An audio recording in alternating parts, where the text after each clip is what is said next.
Hey, you guys.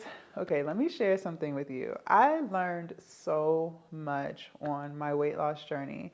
For those of you guys who are new to the channel, I lost 100 pounds naturally, meaning no weight loss surgery, no appetite suppressants like Ozempic or anything like that.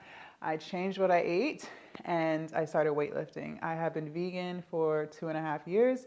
And yeah, I've been on this journey for 2.5 years. very, very, very long time. But I wanted to share some things with you guys that I learned on my weight loss journey. So hopefully it'll help you on yours. So let's go ahead and get into it. I wrote some stuff down just to help us stay on track. So number one, this was the biggest one. That's why I said what? Consistency over perfection. All right, first and foremost, whether you're trying to lose weight or anything in life, get a new degree, whatever. Consistency is key. You guys, I had yo-yo dieted for years and years and years and years and years. And that's because I lacked consistency. Meaning I would work out one day and then take like a 4-day break, and then work out again, then take a 2-week break. I was never on a routine.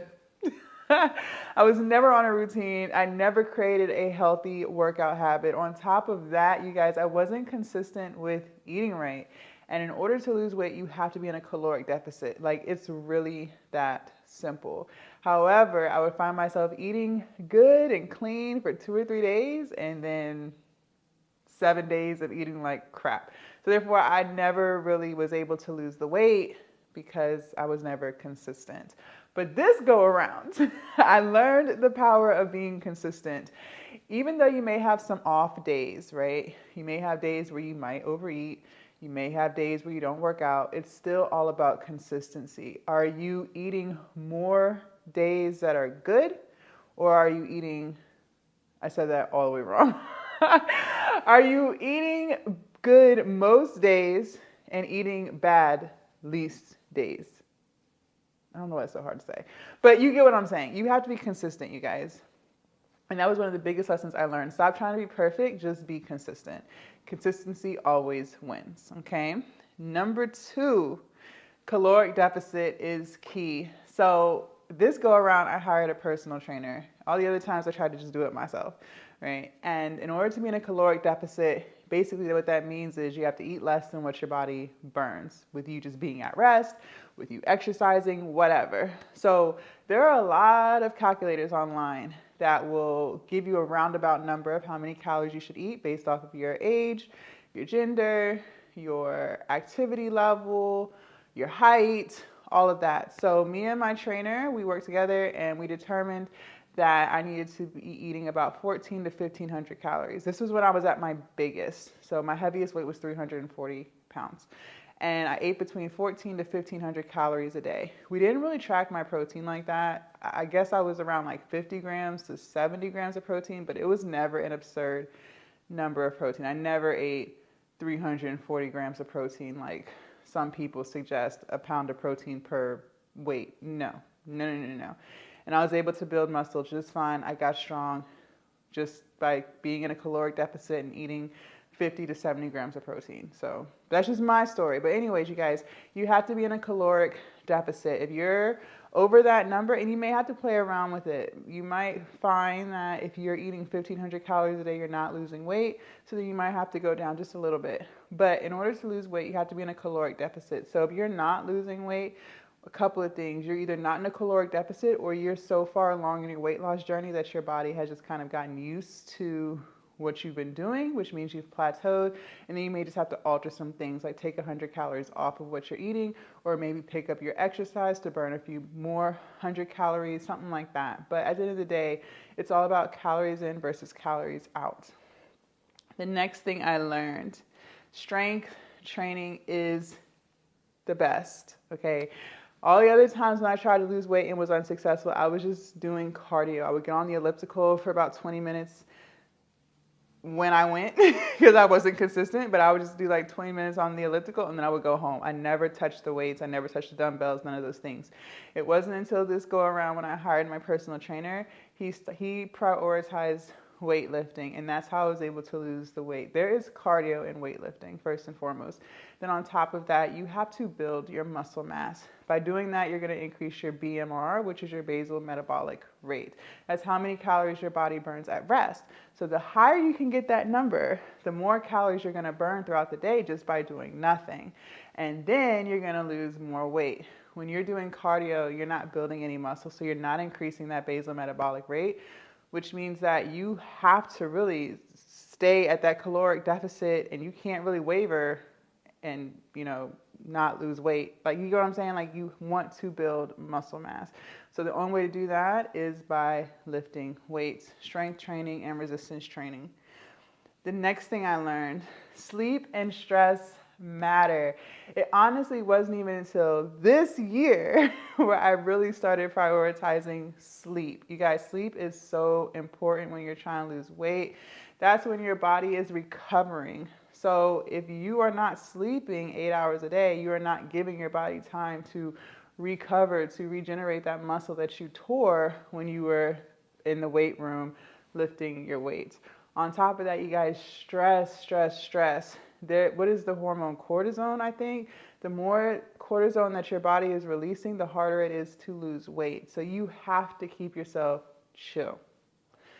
Can't be stressing about things and all that other stuff. And I know it's easier said than done, but it's the truth. Like, you have to keep your stress levels down if you really want to lose weight. Just woosah. Seriously, woosah. Because I'm telling you, if you're not prioritizing sleep and if you're not prioritizing not being stressed, you're going to make it extremely difficult on yourself to lose weight, okay? Yes. Next thing I learned, you guys, avoid extreme diets. At the end of the day, this is a lifestyle change. It's not just until vacation, I'm going back to my old ways. No, we're not living like that no more. If you really want to lose weight and keep it off, because the hardest part is keeping it off. So the only way you're going to do that is through slow and steady weight loss. The slower you lose it, the less likely you are to gain it back, because you're creating habits that are going to keep you on track for the rest of your life, like learning how to cook better, incorporating exercise into your daily routine, like literally every day. There was a time before I even started this weight loss journey, you guys, I was a complete couch potato. I never moved off that couch unless it was to go to the kitchen. Like, I never prioritized exercising. So things as simple as walking, I never did that. But because I've been on this weight loss journey and I've learned how to create new habits and healthy habits, now exercise is a part of my daily routine. Even if I don't go to the gym, I still go on a walk. So you have to start prioritizing those things. And you're not able to do that if you're on some extreme diet that's not even realistic to life. Like, some people will do like cleanses and stuff, and okay, that's great, but what are you gonna do once the cleanse is over? Like, you're not gonna eat solid food for the rest of your life. Like, that's not even realistic. So stop trying to take the quick way out, because it never works, and you're gonna end up gaining all that weight back and then some, and then you starting all over again. Trust me, because I know, because I did it. The next thing I learned is be patient. Ooh, honey. However much time you think it's going to take to lose weight, go ahead and quadruple that time. Because we end up underestimating how much time it takes to lose weight. And when I say lose weight, what we really mean is lose fat. Your goal 9 times out of 10 is to lose fat. You're on a fat loss journey, but people use weight loss and fat loss interchangeably. But just understand, we're on a fat loss journey. So therefore, it takes a really long time to lose fat, burn fat, especially if you were as big as I was or bigger. It didn't take you 2 months to gain all of that weight. Let's just be realistic. So it's not going to take you 2 months to lose all that weight. Like, let's just stop getting ahead of ourselves. For me to get to 340 pounds, I was eating like shit for at least 7 years. It was at least 7 years, because I was just slowly over time getting bigger and bigger and bigger. I would do some type of extreme diet, lose about 20 pounds, and then just continue to get bigger and bigger and bigger. So I always trended upwards, but that took time. I didn't gain all of that in the course of 2 months. So for me to think that I'm gonna lose all of that in 2 months is absolutely ridiculous. So lower your expectations by like a lot and understand that you are in this for the long haul. So you might as well learn how to be patient and enjoy the journey. The next thing I learned was to listen to your body. So, okay, y'all know I love to lift weights, and I feel like these past few months, I've really been honing in on listening to my body. And I've started incorporating rest days. I didn't really used to take a rest day because y'all know I just love to weight lift. Like, I love hitting the gym. But it had got to a point where my body was just so fatigued because I wasn't taking rest days that like things just started to hurt. And I couldn't live like that anymore. So now I listen to my body. If I feel like overly sore or if something hurts, like we're not talking about soreness, but if something hurts, then I'm just not gonna go to the gym. If I can still do it, I'll walk. Walking is pretty chill for me. So, most of the time, like even if I have like shoulder soreness or knee soreness, like walking doesn't irritate those things. So I'll still take that walk. But you have to listen to your body. And I also started listening to my body in a sense of getting more than 8 hours of sleep. Now I try to get about 9 hours of sleep. And that has made a huge difference just on my day-to-day and how I feel, how my body feels, how I perform in the gym. So you really have to learn how to listen to your body. Yes, consistency is key, but you should never be in pain. If you're in pain, then chill out, take a day off or 2 days off, go see the doctor. And one thing I will say, when you first start your weight loss journey, you probably will be, not probably, if you're a couch potato like me, you're gonna be super sore. Like, sore. Like, sore as hell. Just say the least, sore as hell. Because your body's just not used to moving. That's just what it is. Like, I was so sore, I would have to throw myself on the toilet. Like, it would just hurt to sit on the toilet because I was just so sore. And that soreness lasted for, I want to say, a couple of months of just always being sore. But then over time, like as my body got used to moving and doing squats and lunges and things like that, then, I would get sore, but nothing like the first few weeks of working out. Now, today, 2.5 years into it, I never get sore. I rarely ever get sore, like ever. So just know that it won't be forever, but because your body's just not used to this, expect it. And, again, listen to your body. If you're too sore to the point where you can't move, then just take the day off. Recover, drink a lot of water, eat healthy, and then try to get back on it the next day. And the last thing I learned is focusing on habits and not short-term results, which is kind of what we talked about a few minutes ago. This is a lifestyle change, and I never, ever want to go back to being 340 pounds. Like, I was miserable there. I was always hurting. I never had any energy. I didn't really like myself. It was just a lot. You guys, it was a lot. And, we can all paint the picture of, oh, well, I love being a BBW, and that's good. Like, you should love your body the way it is. You should love yourself for who you are. But once I hit 30, like, I just couldn't carry all of that weight anymore. It was just too much on my knees.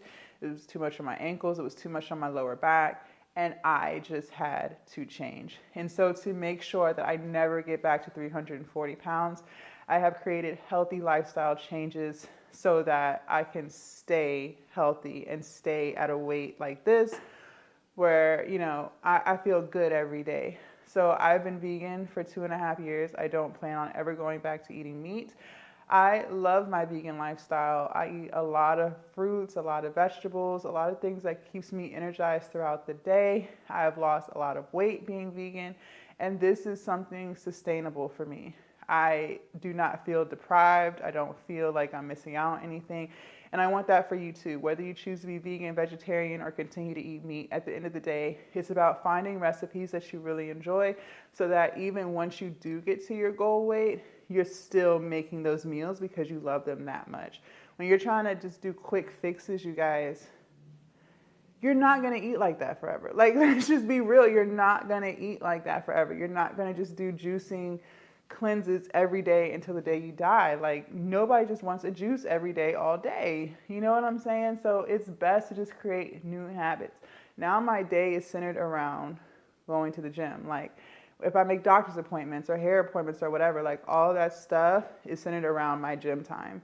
Before, I would try to squeeze in gym time around everything else. But now it's like, no, I'm at the gym during this time. Any appointments that I need have to take place after this time because I have prioritized exercise. And that was something that was a habit that I had to create for myself. So keep all of that in mind. These tips have really changed my life, so I hope you guys implement them. You got this, and I will see you guys in my next video. Bye.